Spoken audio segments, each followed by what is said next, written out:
گھر میں ماں باپ 2 وقت کی روٹی کے لیے پریشان ہے اور بچہ کیا کر رہا ہے؟ موبائل فون سامنے رکھ کر ٹک ٹاکرز دیکھ رہا ہے۔ گھر میں ماں باپ اس وجہ سے پریشان ہے کہ بہن بیٹی کی شادی کیسے کریں، اور بھائی صاحب کیا کر رہے ہیں؟ موبائلوں پہ مجرے دیکھنے میں مصروف ہے، فنی کلپس ولاگنگ دیکھ دیکھ کے اپنی بتیسیاں نکال رہے ہیں، اپنے آپ کو دھوکے دے۔ گھر میں ماں باپ پریشان ہے کہ آٹا ختم ہو گیا ہے، چینی ختم ہو گئی ہے، اور ان سوچوں اور ان فکروں نے انہیں مینٹلی ڈسٹرب کر کے رکھا ہوا ہے، جبکہ اسی گھر کا نوجوان بیٹا ٹک ٹاک پر لڑکیاں دیکھ رہا ہے یا سوشل میڈیا پہ ایک بہت بڑا بدماش بنا ہوا ہے جو لوگوں کو ماں بہن ایک کر دوں گا کی دھمکیاں دے رہا ہے۔ افسوس، سارے لا الہ الا اللہ پڑھنے والے لوگ سوشل میڈیا میں مصروف ہیں۔ ارے بھائی، اگر نہیں رہا جا رہا سوشل میڈیا کے بغیر تو کم سے کم اس کا صحیح استعمال تو شروع کر دو، معاشرے کو ایک اچھا پیغام، ایک اچھا سبق دینا شروع کر دو۔ اگر دیکھنے والوں میں سے ہو تو کچھ اچھا دیکھ لو، اگر سننے والوں میں سے ہو تو کچھ اچھا سن لو۔ اللہ کے بندو، ننگے جسم دیکھنے کا بہت شوق ہے نا، تو ہمت کرنا ذرا، قیامت کے دن میدان حشر میں جب اللہ رب العزت نے سب کو ننگا کھڑا کیا ہوگا، اس وقت ذرا ہمت کرنا کسی کو آنکھ اٹھا کر دیکھنے کی۔ آج یہاں اللہ رب العزت عذاب نہیں دے رہا نا، زمین پھٹ نہیں رہی، آسمان پھٹ نہیں رہا، ستارے ٹوٹ نہیں رہے، ماتھوں پہ گناہوں کو لکھا نہیں جا رہا، ہر گناہ کرنے کے بعد بھی بندہ سیٹھ صاحب، نواب صاحب، عزت والا بنا پھر رہا ہے۔ شاید اسی لیے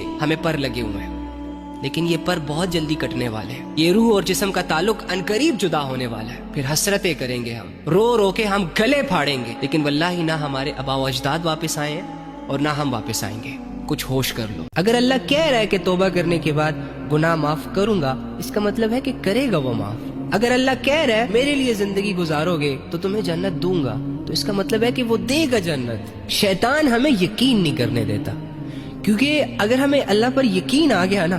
اللہ کی باتوں پر یقین آ گیا، تو شیطان کو پتہ ہے کہ اس بندے کو کنفیوز کرنا، اس بندے کو گرانا، اس بندے کو اللہ رب العزت سے دور لے جانا میرے لیے بہت مشکل ہو جائے گا۔ اسی لیے وہ ہمارے یقینوں پر اٹیک کرتا ہے، بہت سارے لوگوں کا وقت ضائع کرتا ہے، بہت سارے لوگوں کو اللہ کے معاملے میں کنفیوز رکھتا ہے، بہت سارے لوگوں کو اللہ کی رحمت کا دھوکہ دیتا ہے، بہت سارے لوگوں کو اللہ رب العزت کی ذات میں اور صفات میں کنفیوز کر کے رکھ رہا ہوتا ہے۔ اس کا اصل کام ہی یہ ہے کہ انسانوں کا وقت برباد ہو جائے irrelevant چیزوں میں، غیر ضروری چیزوں میں، گناہوں میں، لذتوں میں۔ یہ ناچتے رہے، یہ ہلے گلے کرتے رہے، سارا دن موبائل استعمال کرتے رہے، سارا دن گیجٹس میں کھیلتے رہے، ایک دوسرے سے باتیں کرتے رہے، ہائے ہیلو، کیا ہو، کیسے ہو، کہاں ہو، وغیرہ وغیرہ کی باتوں میں اپنا ٹائم ویسٹ کرتے رہے، اور انہی ایکٹیویٹیز میں، irrelevant چیزوں میں ان کو موت آ جائے، کیونکہ مرنے کے بعد تو یہ کوئی عمل نہیں کر سکے گا۔ لہٰذا موت تک ایک انسان پر شیطان کی یہ کوشش جاری رہتی ہے کہ اس کا جو قیمتی اثاثہ ہے، جسے ٹائم کہا جاتا ہے، وقت کہا جاتا ہے، وہ کیسے ڈسٹرب کرنا ہے، وہ کیسے ضائع کرنا ہے۔ وہ اس کی پلاننگز بھی کرتا ہے، اس کے لیے اسٹرگل بھی کرتا ہے، اور اس کے لیے ایکشن بھی کرتا ہے۔ ہم ریئیکشن نہیں کرتے، ہم اس کی باتوں میں آ جاتے ہیں، ہم اس سے لڑنا بھول جاتے ہیں۔ اس کے 2-4 وسوسے کافی ہوتے ہیں ایک اچھے خاصے ایجوکیٹڈ میچور انسان کو اللہ کی نافرمانیوں پر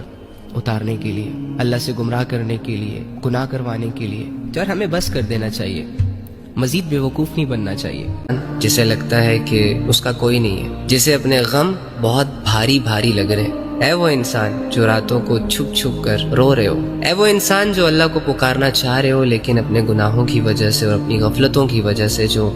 اللہ کو پکار نہیں پا رہے، اپنے حالات کی وجہ سے عبادات میں دل نہیں لگا پا رہے، مجھے بتا تو قرآن کی اس آیت کو کیسے جھٹلا سکتا ہے کہ تیرا رب تجھے کہہ رہا ہے فَإِنَّ مَعَ الْعُسْرِ يُسْرًا، کہ بے شک ہر پریشانی کے بعد، ہر مشکل کے بعد ایک آسانی ہے۔ یقین نہیں آ رہا، بھروسہ نہیں ہے، دل مطمئن نہیں ہو رہا، تو دوبارہ سن لو إِنَّ مَعَ الْعُسْرِ يُسْرًا، کہ یقین رکھ ہر مشکل کے بعد ایک آسانی ہے۔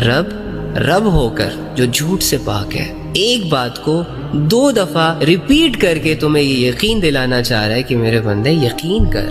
میرے بندے نہ پریشان ہو، میرے بندے اتنا غم اپنے اوپر نہ سوار کر، ہر پریشانی کے بعد ایک آسانی ہے۔ رب کی بات کا یقین نہیں کرے گا۔ اگر تیرے پاس ایک انسان آئے تیری مشکل سچویشن میں، تیرے کندھے پر ہاتھ رکھ کر کہے کہ کیوں رو رہا ہے یار، میں ہوں نا تیرے ساتھ، میں کروں گا تیری ہیلپ، بتا کیا مسئلہ ہے تیرا، یہ سننے کے بعد تو اس پر تو یقین کر لیتا ہے، تیرا غم کسی نہ کسی حد تک ہلکا ہو جاتا ہے، ایک امید بھی ڈیولپ ہو جاتی ہے تمہارے دل میں کہ چلو ہاں یار، یہ بندہ لوئل ہے، یہ بندہ کھرا بندہ ہے، یہ کرے گا میری مدد، تو اپنا غم بھول جاتا ہے۔ اور جو اللہ تم سے کہہ رہا ہے کہ میں بھی تمہارے ساتھ ہوں، یہ جو تجھے لوگ کہتے ہیں نا کہ میں تمہارے ساتھ ہوں، ان کی نیتوں کی تو کوئی گارنٹی نہیں ہے، ان کے الفاظ تو کبھی بھی بدل جائیں گے، لیکن اللہ تو ہمارا رب ہے۔ ان اللہ لا یخلف المیعاد، اللہ اپنے وعدے سے، اپنی بات سے پیچھے نہیں ہوتا۔